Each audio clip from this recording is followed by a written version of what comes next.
Welcome back to the Super Fantasy Bros podcast, which is part of the Triple Play Fantasy Network. I am one half of the team, Kevin Coleman, and I'm joined on the podcast by my co-host, Jacob Dunn. Jacob, how are we doing this week? I'm blessed, brother. My son Tommy just had his 2-week checkup today, and the doctor said he looks good. He's healthy. He is progressing nicely, and I couldn't be happier about that. How about you, Kevin? Yeah, no, that's good. I'm doing well. I spent 2 days of training for school already. I feel like I just got out of school, so we're going back there. But I felt a lot better before this morning with the Cam Akers news, which we will going to get into and we're going to talk about on the podcast. So on today's show, we're going to be covering our top 5 tight ends heading into the 2021 season, telling you which tight ends we're not drafting based on ADP. We're going to try to get to your listener questions, but before we do any of that, we are going to go into Cam Akers and basically just everything that we need to expect about this situation. So let's go. Here we go. All right. So Cam Akers, he tore his Achilles. There's a lot of impact this had in the fantasy world, ripples, everything like that. First of all, what was your reaction? Like Cam going down, you saw it. When did you see it? Do you have Cam on dynasty teams? Everything about Cam. Okay, so what's funny is that I received a text from one of my dynasty league mates this morning after I got back from the doctor's office, and he said, "I'm sure glad I didn't accept that trade from you because I was actually trying to trade Cam Akers for CD Lamb," and he was pondering it, and then he sent me that text, and I had no idea what he was talking about because I wasn't on social media then. So once he told me, I'm like, what a crushing blow, Yeah, it sucks for my dynasty team, but also just for the man Cam Akers. It's such a bummer. Yeah, that was the first thing I thought. I was like, oh, this is awful. Because Achilles is something that historically they're not coming back from. And we're hoping that Cam can take that. So, like, always, I hate seeing stuff on social media about, oh, this is awful for my fantasy team. But it's the nature of the business too, right? Like, we're in this business and we got to talk about the ramifications. So it's on both sides. You got to really talk about it. Now, as far as Cam's fantasy perspective and what he was doing, he was going as running back 11. And even this morning before the news, I was about to tweet out, like, you know what? I could see Cam Akers actually being okay with there. I think some people thought he was getting overdrafted. And I was like, you know what? I think he can live up to those expectations. And now we know, unfortunately, that's not going to happen. Now, as far as the depth chart goes for Cam, and we'll get into the dynasty stuff a little later, but as far as depth chart goes right now, the Rams have basically, we know Darrell Henderson. We saw it last year in his career. He looked okay last year. He had 177 carries, 771 yards total for his career. He's had 5 touchdowns. He's looked okay. He's looked all right. Not spectacular, but a good running back filler. Then they have Xavier Jones, who I know of because I'm a Debbie guy. I've watched him. He had 1,200 yards rushing and 23 touchdowns as a senior in 2019. He's had some injuries, though. He got signed as a free agent, so he's an undrafted free agent. Raymond Calais, Jake Funk, who I would say I really like. I like Jake Funk, but he had some injuries too. He had ACL injuries, so he's been kind of out as well. So just for perspective for you, like how high are we drafting Henderson in redraft? So Darrell Henderson, he goes from like a death piece, a insurance policy to, I've seen people rank him as high as like an RB1, RB2, I put him in the low end RB2 range. Like I put him at number 23 in my rankings just because he can get the job done. He is a solid 2-down back. I don't think he is a 3-down back, even though the Rams will most likely try to utilize him in the passing game. I don't think that's his forte. So I definitely see the Rams signing a pass catching back in free agency. Yeah, I did see some people saying he's going to be in that top 12, top 13. I wouldn't go there. Like if he's around running back 23 from you, so that's like the Myles Gaskin, Mike Davis kind of area. Yep. I think he's right behind Raheem Mostert. So yeah, in that area. Okay, so you have those other areas. So like I wouldn't reach on a guy like Henderson, especially because I do think that they could bring in a free agent. So I was looking at the free agents. Man, Duke Johnson's body's still out there. That would be an interesting, signing there. Mm-hmm. I saw Le'Veon Bell, Rykel Armstead, LaShawn McCoy, TJ Yeldon, Bo Scarborough. I even put Adrian Peterson and Frank Gore. Frank Gore on this list. Like, do you think they could go one of those guys? Or I don't think they trade because asset wise, I don't think that makes sense. So I think if they do pick up a free agent, be one of those guys. But none of those guys really stand out to me. So I think it makes sense to bring back a Todd Gurley just because he knows the Sean McVay system, but I don't think that's the direction that they should go in. Since Darrell Henderson is a capable 2-down back, they should invest in a pass catching back. And the running backs that you listed, like Duke Johnson, I've also saw that Chris Thompson is available in free agency, and so is Dion Lewis. If I am LA, I'm going after Duke Johnson. He's only 27 years old and has established himself as a solid pass catching back when he was in Cleveland and even during his short stint in Houston. Since Duke has only been used as a pass catching back, I still think there's a lot of tread on those tires. And I think he would fit nicely into a 3rd down role for the Rams while Darrell Henderson slots in as that 2-down back. Yeah, no, I agree. I think that if they do anything, they're going to bring someone in like that. But unfortunate in this offense, it's one of those things where, like, I know people tout what they've been able to do. They were happy with Akers. I think it limits everybody, right? Like, I think it does kind of limit what everybody can do around these guys. Do you think it has any impact on the receiving game? I saw some love for Van Jefferson today, that maybe they're having more 3 wide receiver sets. They're going to use those things. Do you think, or Higbee, those type of guys? I think it absolutely spikes up the potential targets for everyone, for Woods and for Kupp. And yes, a Van Jefferson can sneak into that, maybe like that low end wide receiver 3, maybe like a depth piece, at the end, at the end of your draft. I'd be looking at that, but I think it upgrades Kupp and Woods more. Now, I'm curious, Kevin, from a dynasty perspective, I and a lot of people are Cam Akers dynasty managers. Mm-hmm. What are we doing with this news? Are we trying to trade for a Darrell Henderson, or are we sitting tight? I'm not sure. Does it matter whether we are a competing team or not? Like, what are your thoughts? For me, this one hurts me because I have him on 2 rosters, on my dynasty rosters, and both were contenders. And so I had one that was a real contender. I'm probably holding for the most part, unless someone like really believes in him. I did see like someone got him for a first. If you can trade a first for Cam Akers, I might be okay with that. Based on the injury history, based on the Achilles, I saw a first and a 4th somewhere. So if you can get a first for him, I don't mind that, just because of the injury history, right? Like those type of issues. I did see someone say today that they got Zach Moss and a 2nd. That hurts. That hurts to hear that, like those names. I wouldn't do that because the hype of him maybe coming back, you could get more value next year. Yeah. So to me, he's a stash there, and you just say, hey, I did see a good deal from one of my buddies in one of my leagues I'm in. It's a 12-team league, standard PPR. He traded DeAndre Hopkins for Cam Akers and Tyler Boyd. Whoa. Wow. And he's rebuilding. I thought that was an interesting move. I don't think I would have done that. I think DeAndre Hopkins has more value, but he loves Tyler Boyd, and he bought low on Cam Akers, I guess. Bought low, buy high, whatever you'd like to say there. Right. But I don't think anybody knows what the hell they're doing with Cam Akers. Like, to me, I'm going to hold because I'm not going to give him up for a second. It just wouldn't make sense. Yeah, I mean, I agree with you. Like, I am at the point where I'm just like, you know what? I'm just going to hold him. He is only 22 years old.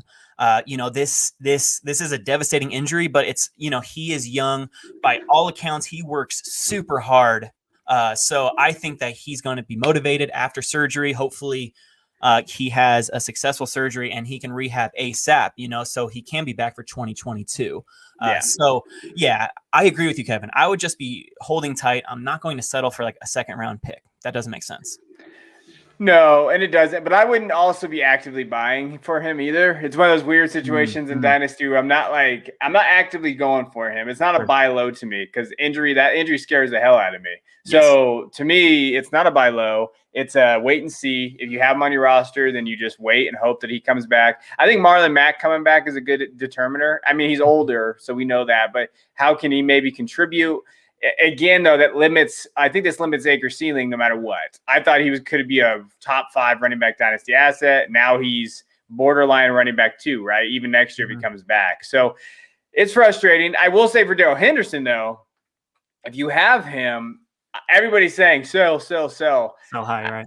It's easy to say that. There's not all kinds of guys yet. If you're going to sell Darrell Henderson, you're probably going to have to wait until training camp hits. And let's say someone else has an injury, and you have Darrell, and he's your running back 3 or 4, and then you can get something because people are going to be looking for running backs.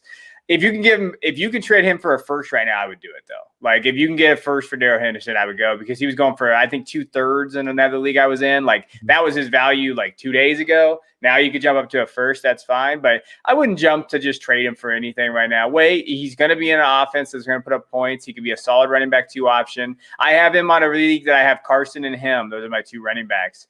And because Akers got hurt. So I'm okay with that. I'll stick with those 2 guys. Who is your favorite backup Rams running back right now? Now, let's say you're in a deep dynasty league and, the Rams haven't signed a veteran. So who do you think is going to rise up, or who is your best bet out of that Rams running back field? Yeah, I like Jake Funk. I've kind of liked him from Maryland. I have him on a couple of deeper rosters, and I drafted him just because I knew, hey, that's a long shot.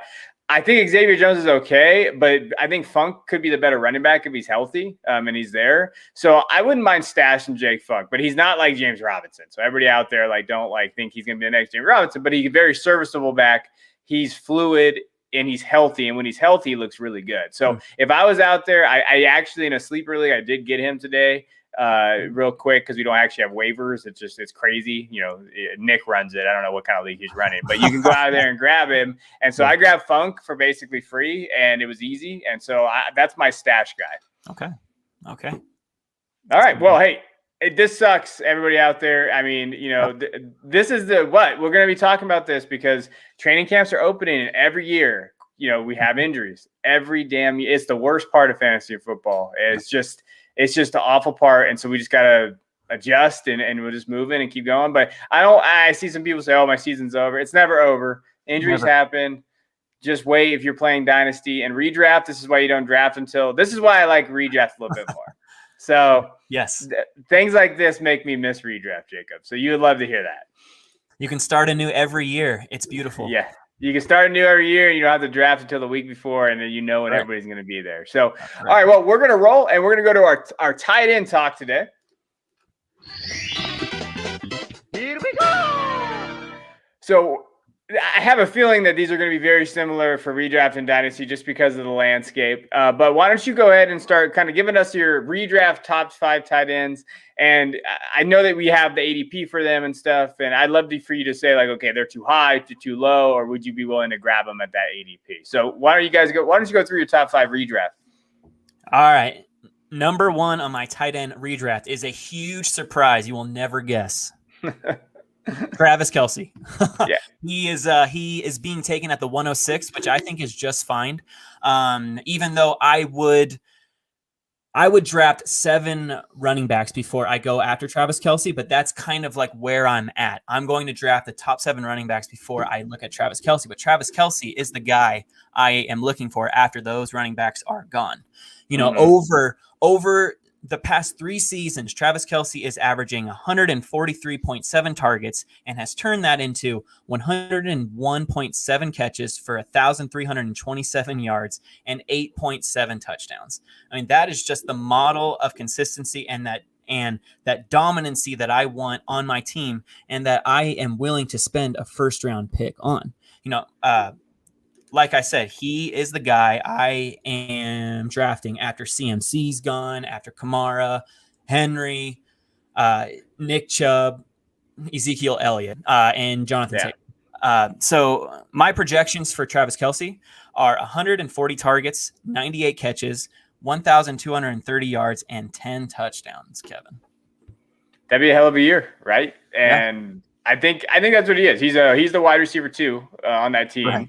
and he's the guy that matters in that offense. I don't know necessarily. I think he's the tight end one. I think the problem that I struggle with in redraft is when I'm going to take him, because if I take him in the first, I do realize that he has a positional advantage, but then I'm losing out on one of those running backs, like you said, and we just saw what happened with Akers, but then we just see what happened with Akers, and now I'm like thinking, well, that could happen with these running backs, especially in an expanded year. Maybe Kels is the more safer option.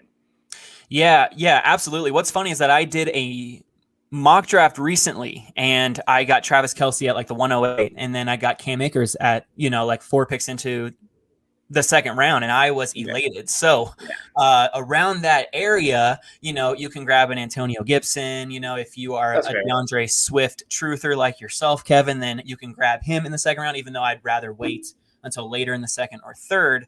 But Swift is guaranteed that 3-down role. So, I mean, he does have a safe floor. There's also a Najee Harris.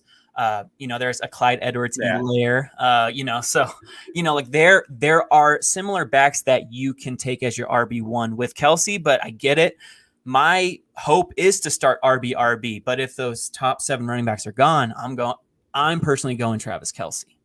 No, I think that's fair. I think with the running backs gone and then not reaching on a wide receiver, I would go tight end as well. And then you just wait, you get that second running back. Gibson would be a good call. I think if you compare Kelce and Gibson together, that's a good start to your redraft teams, especially just the 2 solid pieces. The volume is going to be there for both. The target share is going to be there for all of those guys. All right, who is your number 2? All right, at number 2, I got George Kittle.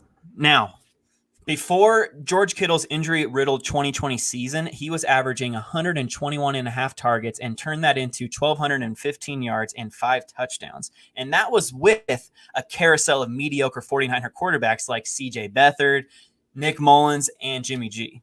Kittle, to me, is quarterback proof. His ADP, it currently stands at 211, which I believe is a discount. If I have the 101, I'd be pumped to pair CMC or a Dalvin Cook with George Kittle. The weekly positional advantage of CMC or Cook at RB and Kittle at tight end is just too good to pass up at the end of the second round. Yeah, that would be fun. That'd be fun, especially if Kittle was going a little bit higher. I do know, so I see that Darren Waller is number 3, so we might as well talk about that. These guys are interchangeable. Yep. So you would rather have Kittle over Waller. Mm-hmm. Why? I absolutely would, just because I think that Kittle has more upside. Now, I know I've said in the past, I really like those floor guys in the first few rounds because, you can't win your drafts in the first few rounds, but you can definitely lose them. I'm sure everyone has heard that quote. It is very true. But I think that Kittle has an incredible floor along with a much higher ceiling than Waller. Now, I know there is like the Trey Lance thing, the Jimmy G thing, like, who is going to start. But I always think back to when George Kittle first returned from that injury last season. I believe it was week 14, 15, or 16. Like it was one of those last weeks. And the 49ers are drawing up plays for George Kittle, like a short little dump off, like a little screen to Kittle. Like they are going to manufacture plays for Kittle because when Kittle is in the open field, he is unstoppable. He is a monster. And I want that type of upside at the end of the second round. So if I get a CMC or Cook and then I get Kittle, well, I can look if there's a DeAndre Swift to pair with those two, or I can look, if there's a Clyde Edwards-Helaire or even a wide receiver 1, like a Michael Thomas or something like that. Like I would be thrilled with that start. Yeah, I think the thing about Waller, and I understand that with Kittle, and the crazy stat with Kittle is he hasn't scored more than 5 touchdowns in a season. So I want my touchdowns, and like that's a crazy one too. The thing about Waller that I think he had 9 receiving touchdowns last year, which when he was getting drafted, I think he had an ADP last year, 4th or 5th round. So you're getting a tight end that's going to score 9 touchdowns for you in the 4th or 5th round. That's an incredible value. Now, though, what's going to happen is now you're going to draft him in the 2nd round. Now you need him to score 9 touchdowns probably. Like he's got to be in that category, and he's got to be with those yards. He almost had 1,200 yards. I think both of these guys, I'd like them to score a little bit more touchdowns. I think that's the key for me. Like, hey, can they score a little bit more touchdowns? Can they get to 9? Like, can Waller get to 9 this season? So I think that's the scariest part for me. I do think that he's going to get more targets, though. Like, you saw 145 targets last year. We talked about the Raiders. Who's there? I know I got Henry Ruggs truthers out there and Brian Edwards truthers out there, but it's going to be Waller and Ayuk there, Debo. I don't mind it. I just think both of these guys, you're going to need them to score to justify their ADP. You need them to score 7 to 10 touchdowns, probably. Am I crazy there, or do I? Unless they get a bunch of catches.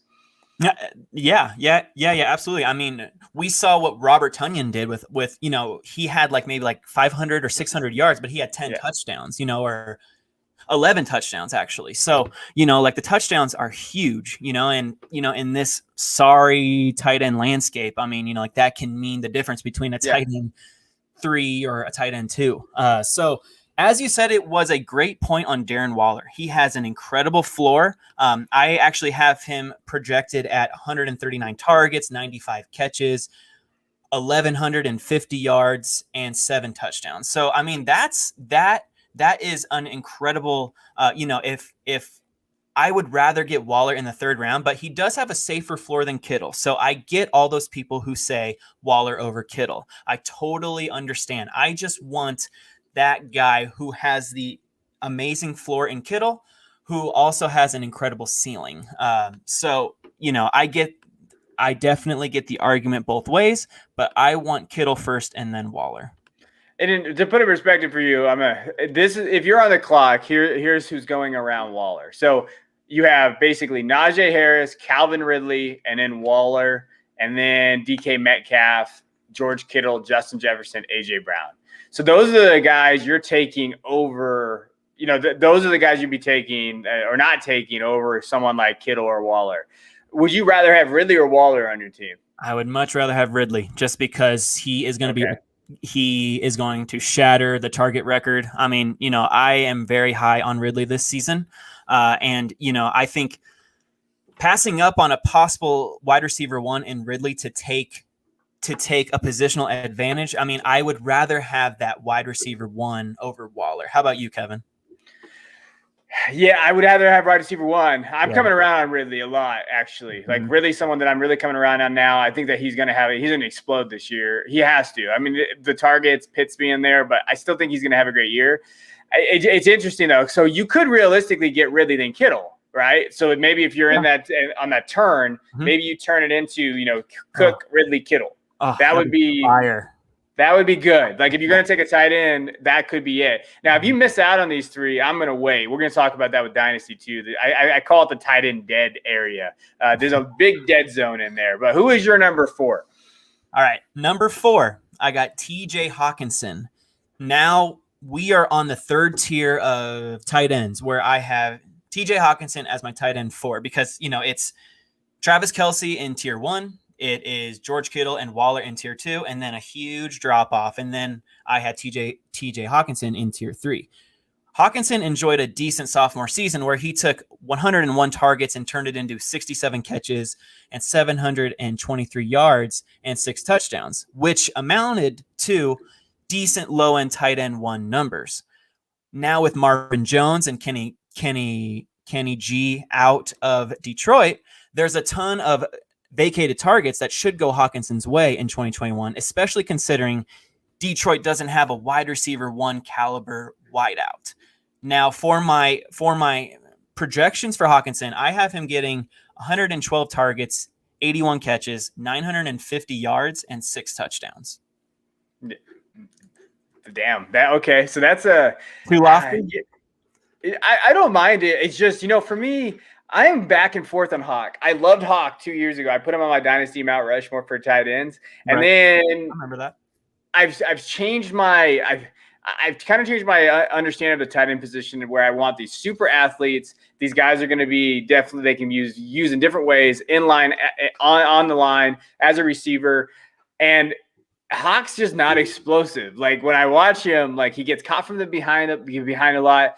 I do think I don't necessarily understand what we're getting with Jared Goff. I think it's going to be a little bit better than what people think. I don't think we're this doomsday or where he's going to be there.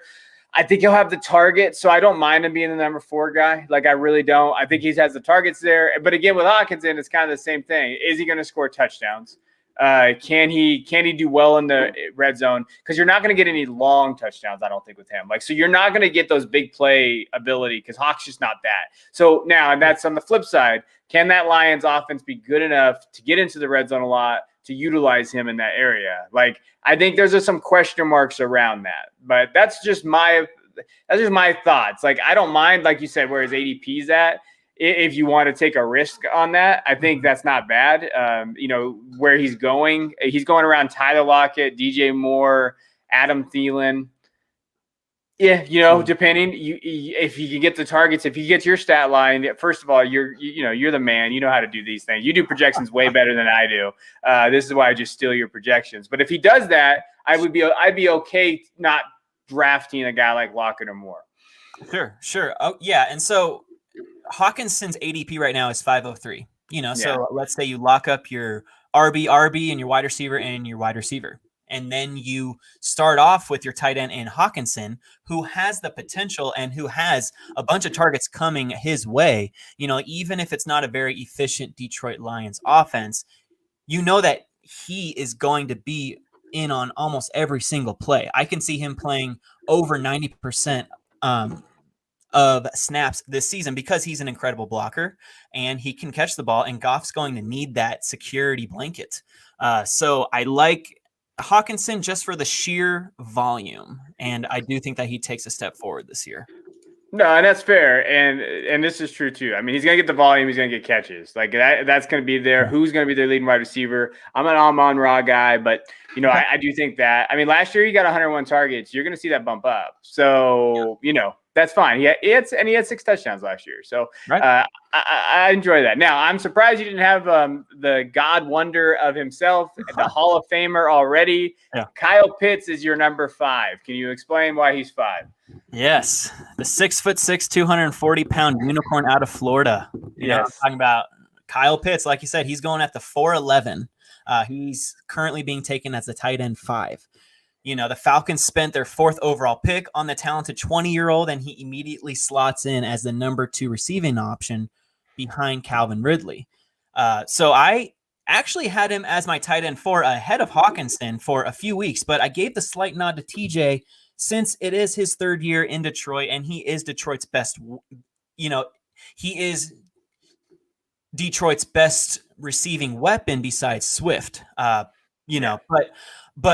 Kyle Pitts isn't far behind. These are like very, very close, and I just think that Pitts will definitely be one of Matt Ryan's main targets in a pass heavy offensive scheme.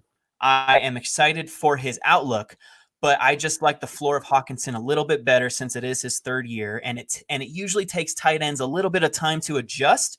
But we know that Kyle Pitts is a unicorn, so he could adjust very quickly.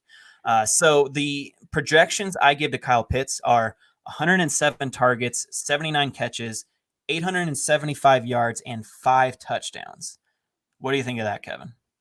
No, I think that's very realistic. Like, I think I saw somebody say he's going to have over 1,000 yards receiving and he's going to do this and this. And I think we have to temper our expectations a little bit. So I think you need to go into your drafts expecting a line like that. Like, hey, a projection like that. Hey, he's going to get 7, 9 targets, 70 something catches, 800 yards, 6 to 8 touchdowns, somewhere in there. Mm-hmm. That's what I expect from him. And then if he exceeds that, then you're going to be okay. But I wouldn't overdraft him. I think people are way overdrafting Kyle Pitts right now. Yeah. And I've been in a few underdog best ball. Not a few. I've been in a lot. Don't tell my wife. But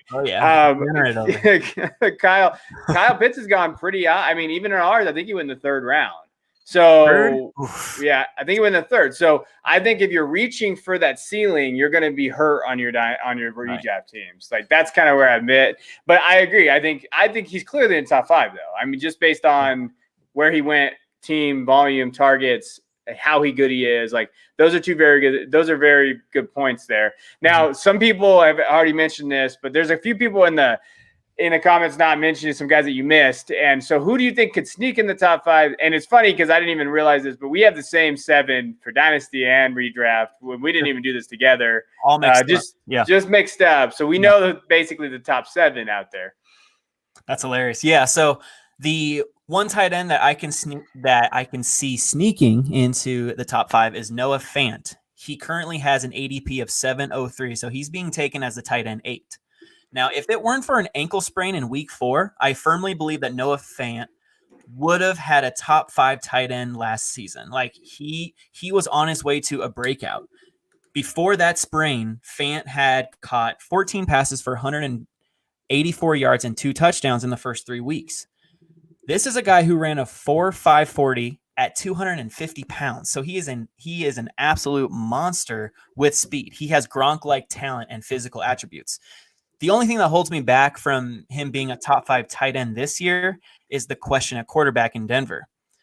Regardless, both quarterbacks, Teddy Bridgewater or Drew Lock, should look at Fant early and often, just because he needs to be fed. Like his presence, he needs those targets because the Broncos will need him to move the ball. So right now I have Noah Fant. His projections are 110 targets, 82 catches, 845 yards, and 6 touchdowns. Yeah, I love Fant. To me, it's just that quarterback situation, right? Like, what quarterback would you like for Fant? I would actually like Drew Lock just because Drew Lock knows him. He's been playing with Fant for over 2 years, and Fant is comfortable with him. And he feeds Fant early and often. Like even when Fant was slowed down by that ankle sprain, Locke was giving him 5-yard slants, 7-yard slants. Like he was looking Fant's way the whole time. So I think that chemistry is hard to ignore. But if Bridgewater were to start, I wouldn't be upset or anything, but I would prefer Locke. You? Yeah. No, I would way prefer Locke. Like if Locke wins the job, I think my Sutton and my Fant shares, I'm like, hell yeah, because that's just, I know that they have a connection. I know they work well together. And then if Bridgewater won the job, I think Judy goes up, and then those other 2 guys are going to dip a little bit. And I think they'd run the more. I think they're going to be very conservative with Bridgewater, whereas Locke, I don't really know what to know with Locke. You've watched Locke long enough. I mean, he's going to be a wild card. So I do like that for Fant. What is your opinion on Mark Andrews? So I know 2 different feelings on this. I have some. My buddy Jeff Bell, he talked about the improvement of the receiving core in Baltimore will help Andrews because he'll score more touchdowns. It opens the field up for him. Other people are saying, hey, the target's going to go away. Where are you at? So, because of Mark Andrews' massive touchdown potential, I can't leave him off this list, even if it's like he has potential to be a top 5 tight end, because a lot of people have him, as their tight end 4, which is where he's going in drafts. But he just doesn't have the yards floor that I am looking for in a tight end. I mean, yes, he will score. He has been scoring touchdowns at an incredible rate. I mean, back in 2019, Andrews had 64 catches for 852 yards and 10 touchdowns. Even though his receptions and yards went down in 2020, he still managed to score 7 touchdowns. The only thing that concerns me, like I was saying earlier, is his volume playing on a potential run-heavy offense. And like you said, they have a better receiving core with Bateman going, with Bateman and Hollywood Brown. Maybe Sammy Watkins. I don't want to say Sammy Watkins too much. I know. I don't really like to give him clout either, but I mean, he is a factor to take away some targets from him. So, I don't think that Andrews has that weekly consistent floor that we need out of the tight end slot. He's going to have huge games where he catches 2 touchdowns for like 100 and something yards, and then he's going to disappear for 4 catches and 30 yards. Like I don't want to spend a high draft pick. He's going at the 4.11. I don't want to spend that high of a draft pick on a tight end that is only going to win me a few weeks. Yeah. No, I think that's fair. I'm in the middle on Andrews. I have Andrews. and on a couple of dynasty teams, and we'll talk about dynasty here in a second. But and redraft wise, I think he's in that dead zone for me. Like I don't want to grab him because I don't think he'll overdo it. He'll overplay his value, his ADP right now. So why would I reach on him? I'll wait till round, I don't know, 12 and get Jonnu Smith or something like that. Like I'll just wait and I'll just grab somebody else instead of that because I don't think the differences are going to be too much. And I'd rather grab another positional player there. So that is Jacob's top 5. So Kels, Kittle, Waller, Hawkinson, Pitts, and he's got Noah Fant and Mark Andrews in there. Now we're going to transition to Dynasty and we're going to take a look at my Dynasty tight ends. So my number one, I know this is going to be a shocker for everybody out there, and it's still Travis Kelce. Like I don't like, and the reason why, and I'm not going to go over Jacob. He did a good job talking about the stats and all that, and we don't need to rehash that on here. What I do want to talk about though is his value. So when I'm looking at dynasty assets, I look at value, and Kels has the highest value. So when you're looking at if you want him on your dynasty team, and where is he at, he can still put up astronomical numbers. He's going to be a positional advantage. And then he's also one of these guys that has these assets. He can collect assets. Even at his age, he's going to still collect assets. I saw him go for, and again, I don't necessarily like this deal, but he did go for Josh Jacobs, Tyler Lockett, and Logan Thomas in a tight end premium league. Oh, so all the way. So Travis Kelce's there, but you're still looking at 3 position players. You're like, damn, that happened. He also went for Cam Akers recently. Sorry for the Cam Akers owner out there. That sucks. But he also went for the 101 in a Superflex league. So Travis Kelce for the 101 in a tight end premium. So when you're looking at what Kelce can bring your team, he can either bring you a playoff appearance because he's going to do that as long as he stays healthy, or you have the assets to kind of move him as you go. And you can kind of unload him for different things. So to me, it's Kelce all the way in Dynasty. How many years does he have left of dominant ball? And would you look to trade him just so that you're not, metaphorically holding the bag in like a year or two? Yeah, I mean, to be honest, you probably should have traded him last year. If you were really wanting to get rid of him at top dollar, because the way the ageist are in Dynasty, you should have got rid of Kelce last year. Now what you're going to see is that market shift a little bit down. It's just going to go a little down. But this is the deal I was actually looking for too. So Travis Kelce got traded for Gabriel Davis, Cortland Sutton, Noah Fant, and the 112. Ooh, well, I like that because of Fant, Yeah. And then you get Sutton, and then you get that pick. Yeah, I like that a lot. The way I look at it right now is if you're trading Kelce, you got to get one of the top 5 guys back. So if you're going to trade Kelce, or you're going to get someone that you consider to be in the 5, like Fant. Like Fant is not a number 5, which we'll get into. Like, and in assets, like you're not trading Kelce for Dallas Goedert or Irv Smith. Like, stop doing that. I saw someone trade Kelce for Irv Smith in a first. That's still a loss for you because that's not going to ever equal his value. So don't do those type of things. But Kelce's my guy. You should have traded him last year if you wanted to get a top, but you can still get a top. And even this year, as you're playing in Dynasty, if you realize I got to get rid of this guy because I'm not going to compete, you should be looking to unload him. I do think he can still put up good numbers. He'll probably still be a top 5 tight end next year, but I don't know necessarily after next year where that's going to be that value. So that's why the market's weird for Kelce right now. My number 2 is Waller. So I do have Waller and Kittle flipped, but like you said, it's Kelce and then it's Waller and Kittle for me. Right. And again, just looking at value wise, I do like Waller just because I think his team is going to need him more. And I think that Kittle does more like, you're going to see him block more. They're going to use him in a lot of different angles. And to the to credit the people on here, they talked about how he makes everybody else better. He does, but that doesn't necessarily mean they have to use him and utilize him all the time. I like Waller's ability to score his touchdowns. Can he do that? And again, when I'm looking at like assets, he's a pretty good asset to own. He went straight up for Elijah Moore, Dallas Goedert, and a 2022 second. Okay, no tight end back though. No, you got Dallas Goedert. From Philly. Okay. But, Zach Ertz is still there. He's still alive. I don't know what's going on with Zach Ertz. I don't know what's happening. So, that's not a terrible move, but I probably wouldn't do it. Like I said, if you're going to move these guys, get someone back. I like the touchdowns. I still think he's a 3-year asset. Like, he has at least 2. Like, this year and next year, he's still going to be a top 5 asset. And after that, it's kind of play it by year. Kittle, I love Kittle. I just want him to score more touchdowns. I think that's my biggest concern with Kittle. And to be fair to people out there, because they've talked about this too, because I've seen them mention it, he has been hurt. Like he gets kind of hurt, banged up. You know, I like that he's with Trey Lance, but he's in a high volume rushing offense, and especially with Lance being there, I think they're going to kind of shift that a little bit. So I like Kittle. I do. But I definitely have him as my 3 right now. But again, he's going for a lot of deals for Fant right now. So basically when I was looking through there, and then he went straight up for Kyle Pitts in the league. Okay.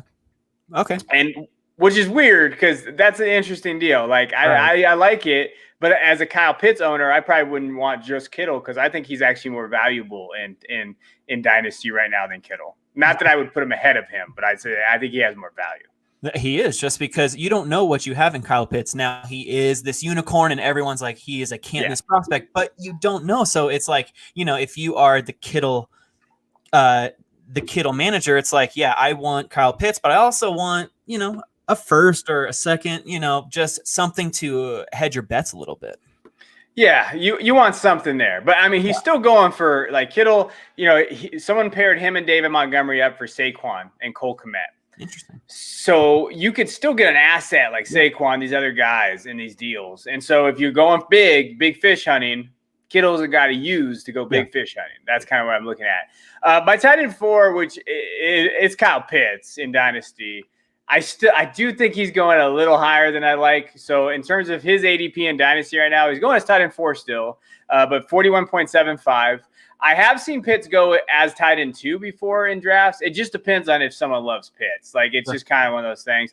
The more industry guys that I've been in drafts with, he's going as tight end 4. The more kind of casual guys, which is cool too. Like don't get me wrong, he's going a little higher because I think they want to just draft Pitts. Like they want a share of him. I don't have any shares of Pitts. I'm sad, but that's who they're going after. And when you look at his value, like I said, he's got pretty good value out there. He's going for, you know, I saw this deal recently. It was Kyle Pitts and Antonio Brown for Stephon Diggs. So you get a wide receiver 1, you're winning now. Maybe you have another tight end asset there. So like you can use Pitts all kinds of different ways. And if you want to keep him on your roster, I love him. I think he's going to be a legitimate top 5 guy this year though. I think he finishes top 5. No question.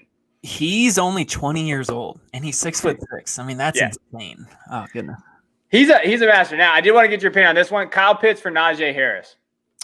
Oh, man. I have to look at each team. You know, I need some context, but just in a vacuum, I think I lean towards Kyle Pitts just because of the positional scarcity in a dynasty league. And he's 20 years old and Najee Harris is 24 years old. So I think I like that age as well. You know, and I know you, Kevin, like you say that running backs only have a few years. What do you think of that trade? No, yeah, give me Pitts all day on that. Just because I'm not a running back guy. I mean, just you can't use Cam Akers as this example. It's hard to because it's a freak accident. But like this stuff happens to these guys, and if Achilles injury happens to Pitts, I'm less concerned about Pitts than I would be about, you know, with the running back. It's one of those things where I think running back assets are overrated and you have to move them as fast as you can.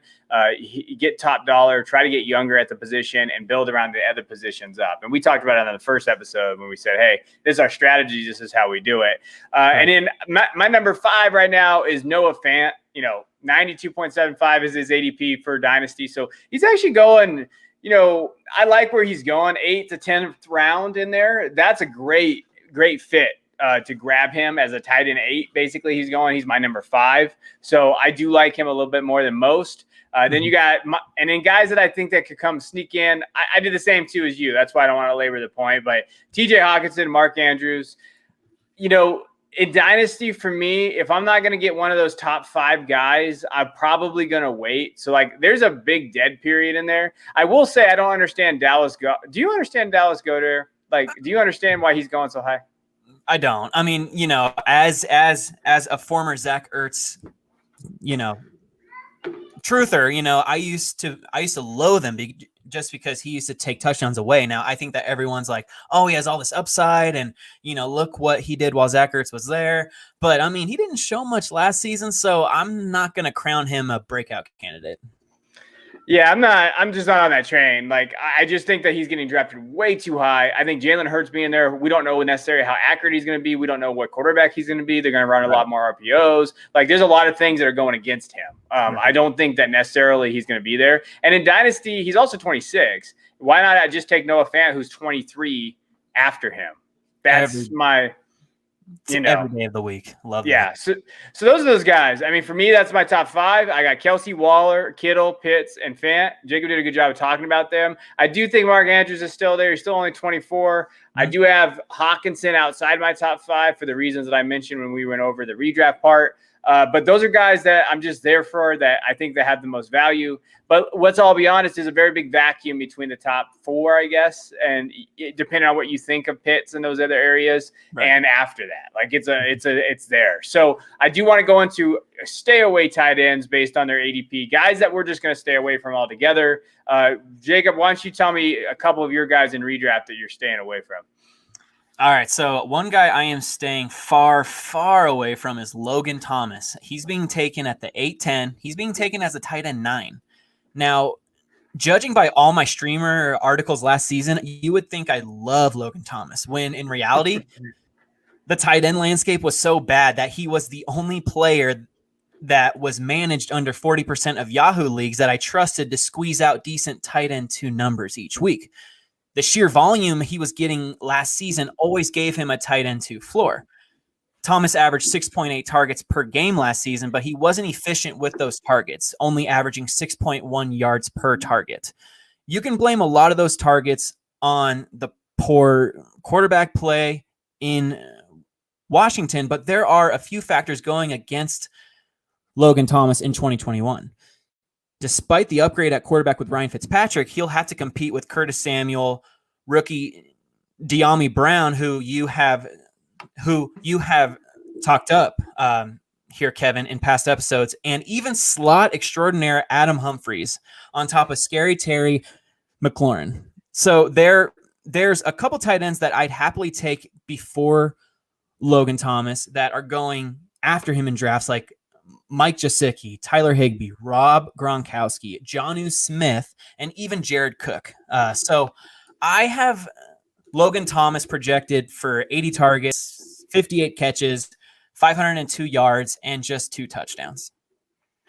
Yeah, I agree. I think that with McKissick being there, and with Antonio Gibson with the targets and all those guys you mentioned, I just think Logan Thomas is going to be the odd man out. I mean, they always talk about Fitzpatrick's ability to throw to his tight end, but even then, like, they don't ever put in, like, they're not really options at that position. Like, even in Miami, they weren't really options. They were options for, I don't know, like prop bets, because you knew they're going to get certain targets and catches, but I wouldn't trust them in a redraft league or in Dynasty League either. Exactly, 100%. Yeah, well, who's your second guy? Because I'm interested on this one, because everybody's talking about regression. I don't know if regression's a real thing. I don't know, is that a real word out there? But what do you think of the second guy that you have? So I got Robert Tonyan, who is going at the 902 and is going as a tight end 10. Now, Tonyan came out of literally nowhere to catch 52 passes on 59 targets and a whopping 11 touchdowns. That means he had a 21.1 touchdown rate, which is all but sustainable.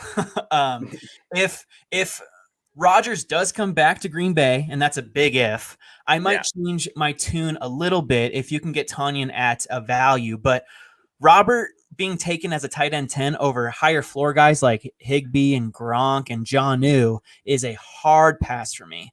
And even if Jordan Love starts, I would just let him go undrafted, honestly.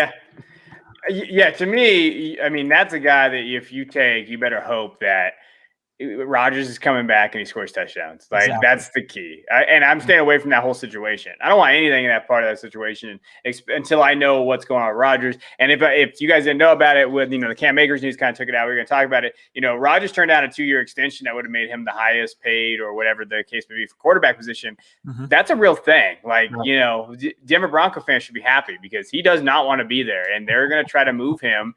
Probably Rodgers doesn't want to be there. So you have to put that in perspective when you draft a Robert Tonyan. I'm glad you brought up my boy Jonnu and those guys. Like, I would much rather have those guys after them. I don't see why he's going. Would you rather have Tanyan or Evan Ingram? I would rather have Evan Ingram just because he is a target hog. Yeah. Even though they just got Kenny Golladay on their team and Barkley's coming back, I still think that Evan Ingram will be a target hog, and he has a safer floor. Whereas Tanyan, he won't get as many targets. He might be looked more in the red zone, but I just don't trust Jordan Love because I haven't seen him in action. Now, if Rodgers were to come back, I might lean Tanyan, but that is a big if. Yeah, no, I think that is fair. We've already kind of talked about one of my guys I'm staying away from, and that's Dallas Goedert. We kind of mentioned him from the Eagles. He's going as tight end 7 right now in dynasty leagues, and that is just too high for me. Like, and I looked at the ADP data, and to me, it's just way too high, especially for where he's going around. Like when you're looking at Devonta Smith, Cooper Kupp, Jerry Jeudy, Noah Fant, Odell Beckham, Jalen Waddle, Tyler Lockett. Like probably Odell would be the one I'd stay away from in that scenario. But the other guys, DJ Chark, Laviska, Rashad Bateman, Debo. Yes. Give me that talent over Dallas when I can get Dallas in the round when you're looking at like tight end wise. I can get a Dallas guy. Anthony Fursker is not even going to be that bad. He's going to get targets in that Tennessee offense. He's going at tight end 19 and 166. Like I can get him 9 rounds later. Okay, might as well. Gerald Everett. Okay, I'll take Gerald Everett as tight end 27. Yeah.